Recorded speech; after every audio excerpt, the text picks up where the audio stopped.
नमस्कार, मैं हूं जयदीप द्विवेदी। उत्तर प्रदेश पुलिस भर्ती परीक्षा के दृष्टि से मेरे द्वारा जीके और जीएस की बहुत ही बेहतरीन प्रैक्टिस सेट की सीरीज चलाई जा रही है। यदि अब तक आप इस सीरीज के साथ नहीं जुड़े हैं तो आप चैनल को सब्सक्राइब करें और जल्द से जल्द इस सीरीज के साथ जुड़ें, क्योंकि परीक्षा बहुत नज़दीक है और आपके उत्तर प्रदेश पुलिस भर्ती परीक्षा में जीके और जीएस के जो भी संभावित सवाल हैं उन सभी सवालों को इस प्रैक्टिस सेट के सीरीज के अंतर्गत सम्मिलित किया गया है। इसलिए यह सीरीज आपके लिए बहुत महत्वपूर्ण है। आज की ये जो सीरीज है ये प्रैक्टिस सेट की 15वीं सीरीज होगी। आपके लिए यह सीरीज बहुत उपयोगी है, इसलिए चैनल को सब्सक्राइब करें और जल्द से जल्द इस सीरीज के साथ जुड़ें। आइए प्रारंभ करते हैं आज की क्लास। पहला सवाल है, किस शहर को अभी तक राष्ट्रीय राजधानी क्षेत्र में सम्मिलित नहीं किया गया है? ऑप्शन है जिंद, करनाल, अलीगढ़ और मुजफ्फरनगर। इसका सही आंसर होगा अलीगढ़। अलीगढ़ उत्तर प्रदेश का एक जिला है और इसे अब तक राष्ट्रीय राजधानी क्षेत्र में सम्मिलित नहीं किया गया है। राष्ट्रीय राजधानी क्षेत्र में जो क्षेत्र सम्मिलित हैं उसमें दिल्ली, उत्तर प्रदेश के गाजियाबाद, गौतम बुद्ध नगर, बुलंदशहर, मेरठ, बागपत, हापुड़, मुजफ्फरनगर और हरियाणा के फरीदाबाद, गुड़गांव, मेवात, रोहतक, सोनीपत, खेड़ी, इज्जर, पानीपत, पलवल, महेंद्रगढ़, भिवानी, जिंद, करनाल तथा राजस्थान के भरतपुर और अलवर आते हैं। लेकिन उत्तर प्रदेश का जो अलीगढ़ है इसे अभी राष्ट्रीय राजधानी क्षेत्र में सम्मिलित नहीं किया गया है, तो सही आंसर होगा अलीगढ़। अगला सवाल है कि वर्तमान में उत्तर प्रदेश राज्य में कितने ग्राम पंचायत हैं? ऑप्शन है लगभग 25,000, लगभग 32,000, लगभग 42,000, लगभग 52,000। इसका सही आंसर होगा लगभग 52,000। उत्तर प्रदेश में वर्तमान में 52,890 ग्राम पंचायतें हैं, तो इस हिसाब से सही आंसर होगा लगभग 52,000। अगला सवाल है कि निम्न में से किसने कभी भी भारत के उप प्रधानमंत्री के रूप में कार्यभार नहीं संभाला है? ऑप्शन है मोरारजी देसाई, देवीलाल, वीपी सिंह और लाल कृष्ण आडवाणी। इसका सही आंसर होगा वीपी सिंह।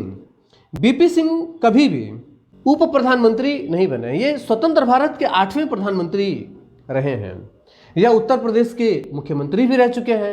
इन्होंने भारत के उप प्रधानमंत्री के पद पर कभी भी कार्यरत नहीं रहे हैं। भारत के जो अब तक उप प्रधानमंत्री बने हैं उनमें सरदार वल्लभ भाई पटेल, मोरारजी देसाई, चौधरी चरण सिंह, जगजीवन राम, यशवंत राय चौहान और चौधरी देवी लाल और लाल कृष्ण आडवाणी उप प्रधानमंत्री के पद पर कार्य कर चुके हैं। लेकिन वीपी सिंह कभी भी उप प्रधानमंत्री नहीं बने हैं, तो सही आंसर होगा वीपी सिंह। अगला सवाल है, सामान्य संतुलन सिद्धांत किसने प्रतिपादित किया था?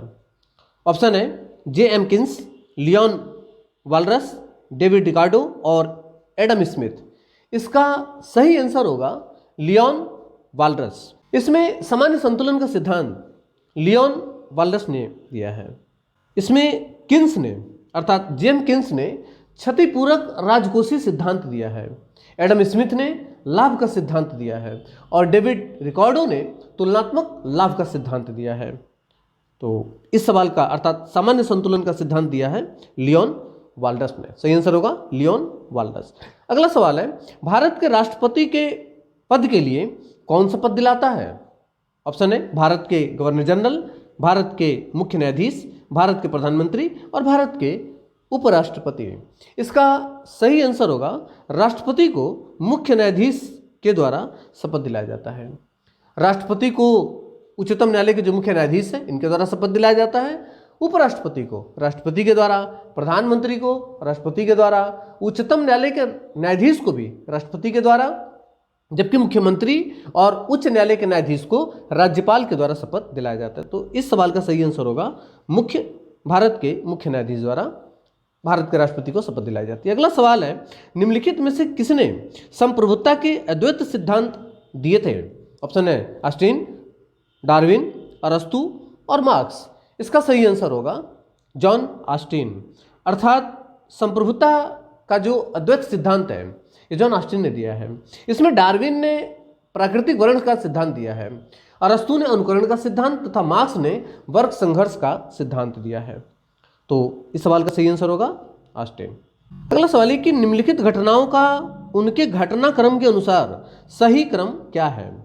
पहला है भारत छोड़ो आंदोलन, दूसरा है शिमला सम्मेलन, तीसरा पूना समझौता और चौथा है कैबिनेट मिशन। ऑप्शन है 2-4-1-3, अगला ऑप्शन है 3-4-2-1, तीसरा ऑप्शन है 3-1-2-4 और चौथा ऑप्शन है 4-2-3-1। इसका सही आंसर होगा 3-1-2-4, 3-1-2-4। अर्थात अगस्त 1932 में सांप्रदायिक पंचायत में मुसलमानों के साथ साथ दलित वर्ग के लिए भी पृथक निर्वाचन पद्धति के विरोध में महात्मा गांधी ने जेल में ही 20 अगस्त 1932 को आमरण अनशन प्रारंभ कर दिया, जिसके फलस्वरूप 26 सितंबर 1932 को गांधी जी ने दलित नेता भीमराव अंबेडकर के मध्य पूना समझौता हुआ, अर्थात गांधी और अंबेडकर के बीच में पूना समझौता हुआ था 1932 में। तो 1932 में हो रहा है पूना समझौता। इसके अलावा भारत छोड़ो आंदोलन का प्रारंभ 8 अगस्त 1942 को हुआ था, तो दूसरे पर होगा 1942 में हो रहा है भारत छोड़ो आंदोलन। इसके अलावा बेबल योजना पर विचार करने के लिए शिमला में 25 जून 1945 को शिमला सम्मेलन का आयोजन किया गया, तो तीसरे स्थान पर आएगा शिमला सम्मेलन, जो कि हो रहा है 1945 में। इसके अलावा कैबिनेट मिशन योजना 24 मार्च 1946 को भारत आया था, तो चौथे स्थान पर आएगा कैबिनेट मिशन योजना 1946। तो कालक्रम के आधार पर पूना समझौता पहले नंबर पर आएगा, दूसरे स्थान पर आएगा भारत छोड़ो आंदोलन, तीसरे स्थान पर होगा शिमला सम्मेलन और चौथे स्थान पर कैबिनेट मिशन योजना। तो सही आंसर होगा 3-1-2-4। अगला सवाल है कि वर्ष 1917 में महात्मा गांधी द्वारा चंपारण से कौन सा आंदोलन शुरू किया गया था? ऑप्शन है सत्याग्रह, असहयोग आंदोलन, भारत छोड़ो आंदोलन और स्वदेशी आंदोलन। इसका सही आंसर होगा सत्याग्रह आंदोलन।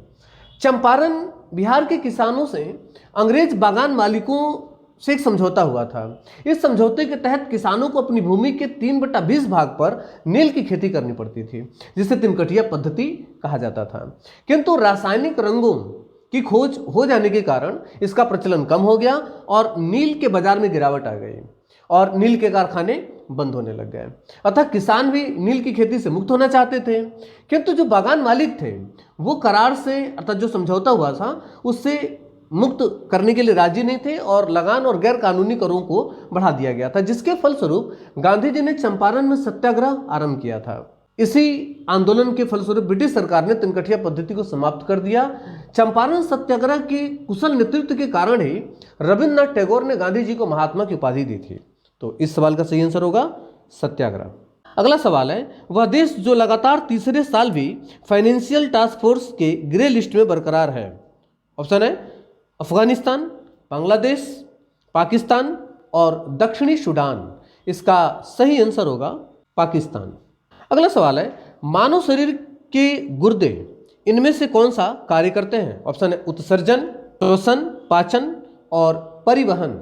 इसका सही आंसर होगा उत्सर्जन। अगला सवाल है कि जब प्रकाश किसी किनारे या किसी दरार से गुजरती है तो डैश की वजह से तिरछी हो जाती है। ऑप्शन है प्रतिबिंब, अपवर्तन, विवर्तन और पूर्ण आंतरिक प्रतिबिंब। इसका सही आंसर होगा विवर्तन।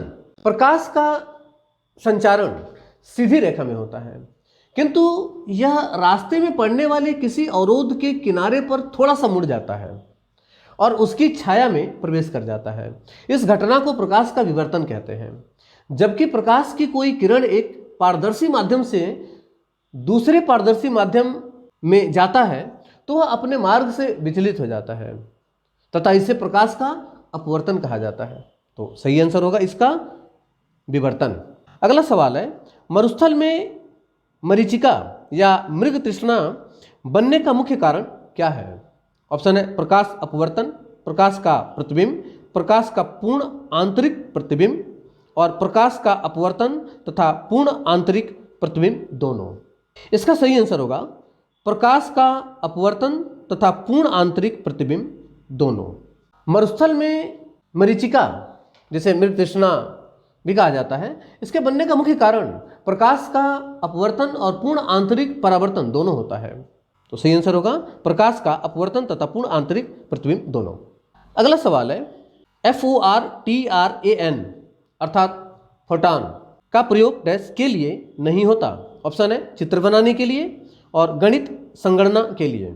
ऑप्शन है केवल एक, केवल दो, दो, एक और दो दोनों, और न तो एक और न ही दो। इसका सही आंसर होगा एक और दो दोनों। फटान एक प्रोग्रामिंग भाषा है। इसका विकास IBM में सूत्र अनुकुटक अर्थात फार्मूला ट्रांसलेटर के रूप में हुआ था। प्रोग्रामिंग लैंग्वेज निर्देशों का एक विशेष सेट होता है जो कंप्यूटर पर कुछ कार्य करने या किसी समस्या के समाधान के लिए उपयोग होता है। प्रोग्रामिंग लैंग्वेज में पास्कल, बेसिक, C++ और जावा भी आते हैं। तो इस सवाल का सही आंसर होगा एक और दो, अर्थात जो फोर्ट्रॉन होता है ये चित्र बनाने के लिए और गणित संगणना के लिए दोनों में इसका उपयोग किया जाता है। तो सही आंसर होगा एक तथा दो दोनों।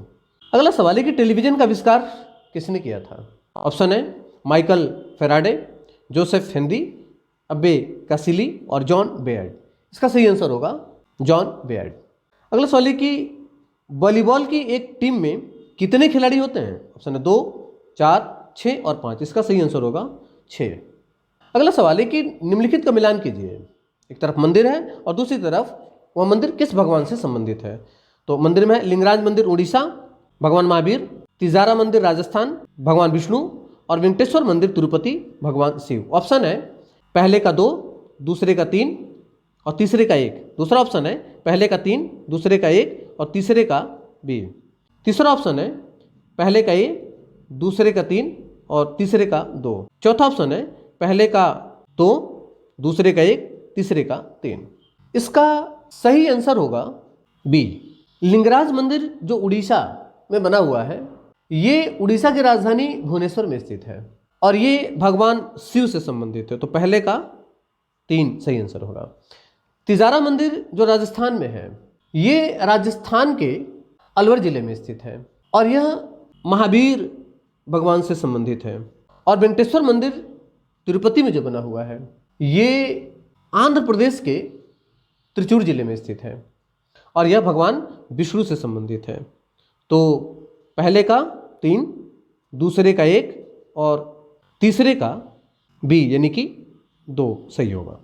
अगला सवाल है वैश्विक पेंशन सूचकांक 2021 की 42 देशों की सूची में भारत का स्थान है। ऑप्शन है 32, 36, 38, 40। इसका सही आंसर होगा 40। अगला सवाल है कि हाल ही में बंदुला बर्नपुरा का एक बीमारी के कारण निधन हो गया, वह किस देश के प्रथम टेस्ट कप्तान थे?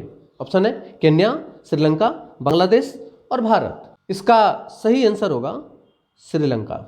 अगला सवाल है मसमई गुफा में जियोरिसा मसमेसिन्स नामक एक सूक्ष्म घोंघी की प्रजाति की खोज की गई है। यह गुफा किस राज्य में स्थित है? ऑप्शन है मेघालय, मणिपुर, सिक्किम और त्रिपुरा। इसका सही आंसर होगा Meghalaya.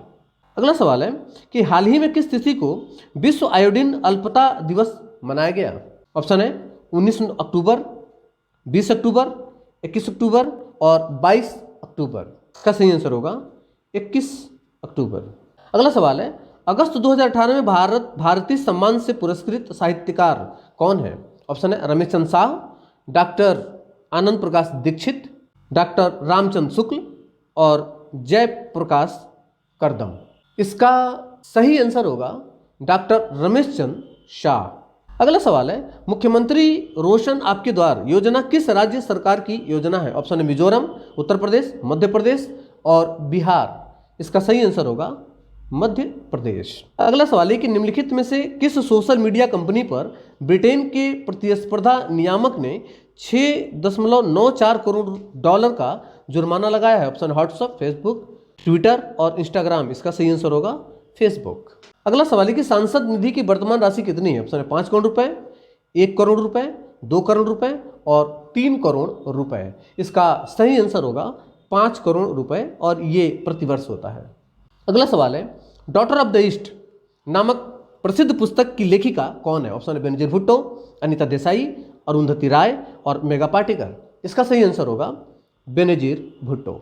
Daughter of the east नामक पुस्तक की लेखिका पाकिस्तान की पूर्व प्रधानमंत्री बेनजीर भुट्टो हैं। इस पुस्तक में इन्होंने अपने जीवन तथा राजनीति के बारे में विस्तार से लिखा है। तो सही आंसर होगा बेनजीर भुट्टो। अगला सवाल है कि भारत में सर्वप्रथम मेडिकल कॉलेज कहाँ खुला था? ऑप्शन है लखनऊ, मद्रास, वाराणसी, कोलकाता। इसका सही आंसर होगा कलकत्ता। भारत में सर्वप्रथम मेडिकल कॉलेज कलकत्ता में 28 जनवरी 1935 को स्थापित किया गया था, जबकि भारत का दूसरा मेडिकल कॉलेज 2 फरवरी 1935 को स्थापित किया गया है। तो बहुत ही महत्वपूर्ण सवाल है, सही आंसर होगा कलकत्ता। अगला सवाल है कि आत्महत्या की दर भारत में सर्वाधिक किस राज्य में है? ऑप्शन है सिक्किम, आंध्र प्रदेश, ओडिशा और महाराष्ट्र। इसका सही आंसर होगा और चौंकाने वाला आंसर होगा सिक्किम। भारत में आत्महत्या की दर सर्वाधिक सिक्किम राज्य में है। आत्महत्या के मामले में दूसरा स्थान तमिलनाडु का और तीसरा स्थान केरल का और तीसरा स्थान केरल का है। आत्महत्या की दर बिहार में सबसे कम है। इसका सही आंसर होगा सिक्किम। अगला सवाल है, हाल ही में किस बैंक ने अपनी 51 शाखाओं को बंद करने की घोषणा की? ऑप्शन है bank of Baroda, bank of Maharashtra, bank of Travancore और इनमें से कोई नहीं। इसका सही आंसर होगा बैंक ऑफ महाराष्ट्र। अगला सवाल है, अधिवर्ष अर्थात लीप ईयर का जनक इनमें से किनको माना जाता है? ऑप्शन है नक्षत्र वेक्ता सोसिजेंस, पोप ग्रेगरी 13, जूलियस सीजर और इनमें से कोई नहीं। इसका सही आंसर होगा जूलियस सीजर। सबसे पहले 46 BC में जूलियस सीजर द्वारा लाए गए जूलियन कैलेंडर में लीप वर्ष की व्यवस्था की गई थी। उस समय कैलेंडर का अंतिम महीना फरवरी हुआ करता था, जो कि सबसे छोटा भी हुआ करता था। जूलियन कैलेंडर में कुछ कमी रह गई थी, जिसे गैलीलियो ने बाद में ठीक किया था। तो इसका फिलहाल सही आंसर होगा जूलियस सीजर। अगला सवाल है, ग्लेशियर एक्सप्रेस निम्नलिखित में से किस देश की प्रसिद्ध रेलगाड़ी है? ऑप्शन अमेरिका, नॉर्वे, भारत और स्विट्जरलैंड। इसका सही आंसर होगा स्विट्जरलैंड। अगला सवाल है, बिनसर का जंगल भारत के किस प्रदेश या केंद्र शासित क्षेत्र में अवस्थित है? ऑप्शन है मध्य प्रदेश, हिमाचल प्रदेश, लक्षद्वीप या उत्तराखंड। इसका सही आंसर होगा उत्तराखंड। उत्तराखंड में स्थित है बिनसर का जंगल, जो कि अल्मोड़ा से लगभग 34 किलोमीटर दूर स्थित है। अगला सवाल है, हाल ही में दुनिया की कौन सी कंपनी $1 ट्रिलियन वाली कंपनी बन गई है? ऑप्शन है रिलायंस, एयरटेल, एप्पल और टाटा। इसका सही आंसर होगा एप्पल। अगला सवाल है कि निम्नलिखित में से मौर्य काल का सर्वोत्तम प्रतिमान कौन सा है? ऑप्शन है स्तंभ, स्तूप, चैत्य या बरादरी। इसका सही आंसर होगा स्तंभ। अगला सवाल है, नेपाल के राष्ट्रगान के रचयिता कौन है? ऑप्शन है सुरेंद्र मोहन, शांता सिन्हा, पी.के. राय और जौहर सहगल। इसका सही आंसर होगा पी.के. राय अर्थात प्रदीप कुमार राय। इनके द्वारा लिखा गया है नेपाल का राष्ट्रगान, जो कि है सयो थुंगा फुलका अर्थात हम 100 फूल करके हैं, और इसे 3 अगस्त 2007 को स्वीकार किया गया था। तो सही आंसर होगा पी.के. राय। अगला सवाल है, राजनीतिक प्रजातंत्र का तात्पर्य उस जीवन विधा से है जो जीवन में सैद्धांतिक रूप से उदारता, समानता और भ्रातृत्व को स्वीकारती है। यह किसका कथन है? ऑप्शन है doctor Bhimrao Ambedkar, doctor Rajendra Prasad, doctor Sarvepalli Radhakrishnan और डॉक्टर राम मनोहर लोहिया।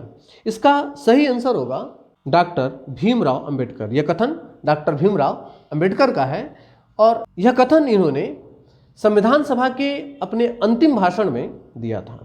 अगला सवाल है, हाल ही में सुप्रीम कोर्ट में नियुक्त 3 जजों में शामिल नहीं है। ऑप्शन है न्यायमूर्ति इंदिरा बनर्जी, न्यायमूर्ति V.I. चंद्रचूड़, न्यायमूर्ति विनीत सरन और न्यायमूर्ति K.M. जोसेफ। इसका सही आंसर होगा Y.V. चंद्रचूड़।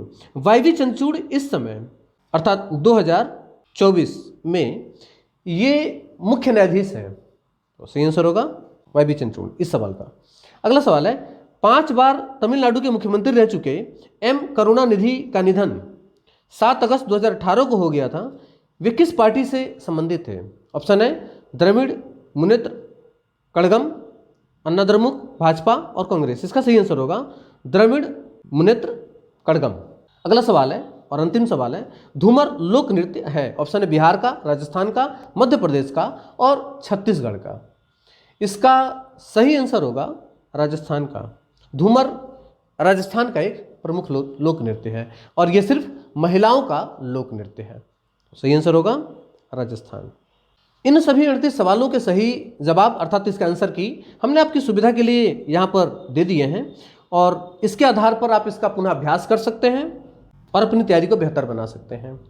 इस क्लास की PDF डिस्क्रिप्शन में डाल दिया जाएगा, जिसे आप डाउनलोड करके और पुनः अभ्यास कर सकते हैं और अपनी तैयारी को बेहतर से बेहतरीन बना सकते हैं। चैनल को अब तक यदि आपने सब्सक्राइब नहीं किया है तो चैनल को सब्सक्राइब कर लें, जिससे आपकी तैयारी को बेहतर बनाने में हम आपका साथ देंगे। मिलते हैं अगली क्लास में, तब तक बने रहिए आप हमारे साथ। धन्यवाद। जय हिंद।